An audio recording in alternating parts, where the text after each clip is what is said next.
E já estamos de volta ao vivo e em cores, agradecendo, é claro, carinho, a sintonia e a audiência. Seja sempre bem-vindo, é bom demais ter você conosco nessa programação. Hoje estamos falando sobre o cuidado que devemos ter para com os nossos olhos, uma boa visão. Conosco, uma das maiores autoridades desse planeta quando o assunto é saúde ocular. O Dr. Leôncio de Souza Queiroz Neto, médico oftalmologista, que está aqui brilhantemente respondendo todas as perguntas. E você pode ligar, é claro. Quer mandar um e-mail? O computador está aqui do meu lado, videsaude@rs21.com.br, videsaude@rs21.com.br. Quer ligar para a gente? 19 3871 9620, 19 3871 9620. Quer mandar um WhatsApp? Também é fácil, 19 9675 5600. Fique à vontade, os computadores, os telefones, as ligações estão à sua disposição aí para você usar bastante. Doutor, o senhor citou antes no primeiro bloco, catarata, que a gente vai voltar no tema, catarata e glaucoma estão muito próximos ali, uma pode levar a outra. Como é que é essa história, doutor?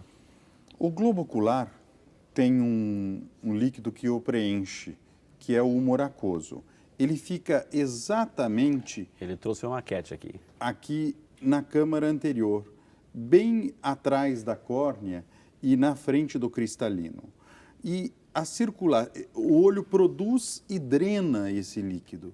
E o distúrbio disso é que leva ao fator de risco número 1 do glaucoma, que é o aumento da pressão.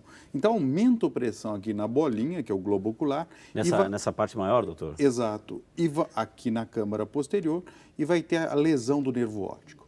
O glaucoma, o que nós perdemos de visão no glaucoma, de campo visual, perdido está. Então, o glaucoma, existe cirurgia para o glaucoma, existe laser no glaucoma, mas ainda o tratamento clínico do glaucoma é muito importante. Muitas vezes a gente tem que associar colírios, associar um laser ao glaucoma e associar também uma cirurgia. Mas quase sempre há necessidade do uso de colírio. E vou usar o espaço, Frei, para um apelo. O paciente do glaucoma, não é raro eu dar uma amostra grátis e ele usa um mês, ele fala, tem que usar todo dia esse colírio, porque o glaucoma não dói, o glaucoma, ele é sorrateiro, ele vai lhe roubando visão, lhe tirando visão, você vai perdendo e não percebe. E a pessoa desiste de usar o colírio. E nós vamos viver uma época agora, nesses próximos anos, muito difícil para o paciente do glaucoma. Porque antes nós tínhamos a farmácia de alto custo e a farmácia popular. E me parece que os programas sociais, a política social do governo está tirando esses colírios dessas farmácias. E a adesão, a aderência ao tratamento do glaucoma é fundamental. Eu creio que quem não tiver mais acesso a conseguir o colírio numa desses programas, que faça um esforço, porque se tiver perda, se tiver aumento da pressão, vai ter perda de visão e não se recupera. Quando o senhor fala, doutor, olha o alerta aqui, os planos nacionais, enfim. Doutor, como é que a pessoa sabe que está tendo a pressão? Está doendo, doutor? Assim, como a cabeça está latejando, assim, o olho está ardendo, está doendo? Como é que é? A dor não é muito característica, varia muito. Às vezes ela é um pouquinho, uma dorzinha leve, dá uma turvação na luz, aparece um arco-íris. Esse é o problema do glaucoma. A sintomatologia, não tem uma sintomatologia importante, um sinal importante que a pessoa perceba. Nós temos que ficar alerta, quem tem casos de glaucoma na família, pessoas orientais, pessoas da raça negra, e altos míopes, porque tem uma dispersão pigmentar. Grupos de risco, doutor? São os grupos de risco do glaucoma. Entendi. E quem tem parente com glaucoma, tem que... o diagnóstico do glaucoma é oftalmológico, é na consulta oftalmológica. Entendi. Porque a consulta, ela não é só uma questão de ver o grau do óculos.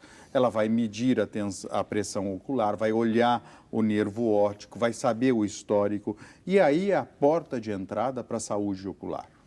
Doutor, a gente foi às ruas, né, para ouvir também os questionamentos do povo de Deus, e parece-me que tem uma pergunta relacionada ao tema que o senhor está falando agora. Vamos a ela.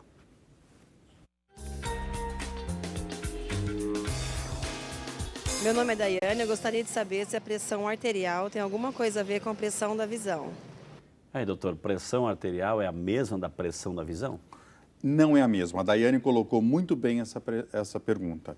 A pressão arterial é medida na farmácia, com aqueles aparelhos aqui no braço de pressão, com os manômetros todos. A pressão intraocular, ela é medida no consultório oftalmológico, são mecanismos distintos. Mas hoje nós sabemos que deve ter alguma relação entre a pressão arterial e a pressão ocular, principalmente nas pessoas, nos hipertensos, e com as novas medicações, essa nova geração de antihipertensivos, às vezes tem trazido no calar da noite uma hipotensão muito grande e que nós estamos estudando para ver se a nutrição do nervo não está sendo afetada. Deve ter uma relação entre ambas as pressões, mas são mecanismos de medida distintos. Por que, doutor Leôncio, que uma pessoa que tem diabetes, que talvez assim não esteja cuidando da sua diabetes, por que pode levar, a diabetes pode levar a uma cegueira? Por quê? Bom, Frei, o senhor colocou muito bem. O diabetes é uma doença sistêmica. É uma doença que no olho, como ele afeta muito os vasos da retina, é comum o oftalmologista diagnosticar o diabetes antes dele saber que é diabético um paciente. Porque o diabetes, como ele deixa a pessoa mais docinha, a glicemia, ele acaba desidratando o cristalino. A pessoa, um hipermetro, porque usa óculos para longe, um belo dia fala, nossa, agora estou enxergando bem de longe, enxergo de perto, o meu óculos não está tendo efeito. Muitas vezes ele vai no meu consultório, me conta isso, eu vejo que o grau reduziu e ele está começando a ficar diabético. E quando a glicemia melhora, cai para um nível normal, ocorre muitas vezes o inverso. E essa hidratação e desidratação do cristalino que leva o diabético a ser mais propenso à catarata. É essa alteração que ele tem que leva ele a ter neovasos, hemorragias e muitas vezes descolamento da retina e até glaucoma neovascular. Ou seja, o diabetes, ele causa sérios problemas oculares. Por isso que o paciente diabético, ele precisa ir ao oftalmologista com uma certa frequência. Se for um diabético inicial, a cada ano. Agora, se já for um diabético que tenha lesões oculares ou já tenha início da retinopatia diabética, muitas vezes hoje essas visitas têm que ser semestrais. E doutor, é por isso que há necessidade de controlar bem o diabetes, porque não é só questão do açúcar, não é só questão dos vasos, não é só questão dos membros que pode perder, amputação, etc. Também levar a cegueira. Tem que ter um controle absoluto, doutor. Sem dúvida. E não adianta deixarmos, querer tratar depois que a retinopatia diabética apareceu. Então, você tem que controlar bem. O diabético, com o diagnóstico, tem que controlar bem a sua glicemia a vida toda, para evitar, porque muitas vezes, quando ele resolveu controlar e se adequar ao tratamento, ele já causou lesões que são muitas vezes progressivas e você não tem como estancá-las. O senhor falou de o nosso olho também é cheio de vasos, enfim, etc. E tem muita gente que, de repente, tem aquela coceira, doutor, assim, e que coloca o dedo e esmaga, empurra o olho, que vai lá, né, coçar com uma certa até violência para tirar aquele incômodo. O que a pessoa está fazendo com o olho dela naquele momento, doutor? Ela está traumatizando tecidos oculares. Ela está traumatizando, machucando, entre aspas, tecidos nobres. Né? O nervo óptico é uma expansão, é uma continuidade dos tecidos do nosso cérebro. A nossa retina também.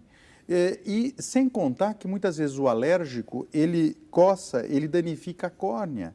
Ele acaba coçando mais pela liberação das enzimas ativas que existem na superfície ocular e ele leva até a ceratocone. Hoje nós temos uma doença que afeta muito o jovem, que é o ceratocone, que é um aumento da curvatura corneana, que está intimamente ligada ao ato de coçar. Nós não, se há algo que o oftalmologista não gosta, é de paciente que coce o olho. É vedado para nós Isso. E o que a gente faz naquele momento todo, assim, o que é? Colocar o olho embaixo de uma torneira? O que é? O que é bom fazer? Deixar passar? Aguentar fazer aquele sacrifício, mas não colocar? Ou fazer uma massagenzinha aqui ao redor? Uma compressinha com uma água filtrada, fervida, gelada, né?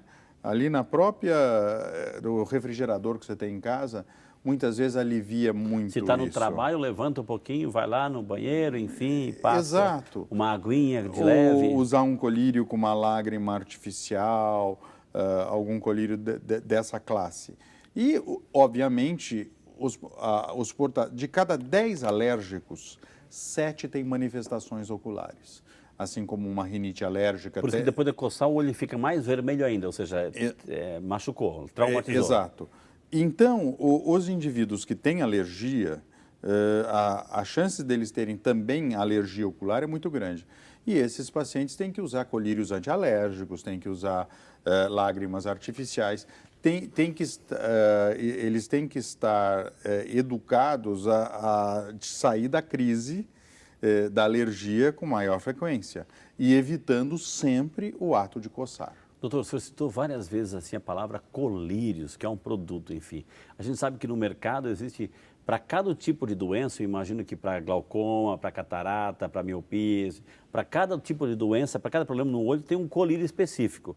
Ou seja, a pessoa que tem lá em casa estocado colírios, que é do pai, da mãe, da avó, enfim, do vizinho, empresta o colírio e usa aquilo, em lugar de fazer bem, pode fazer muito mal, doutor. Pode até cegar. Por quê?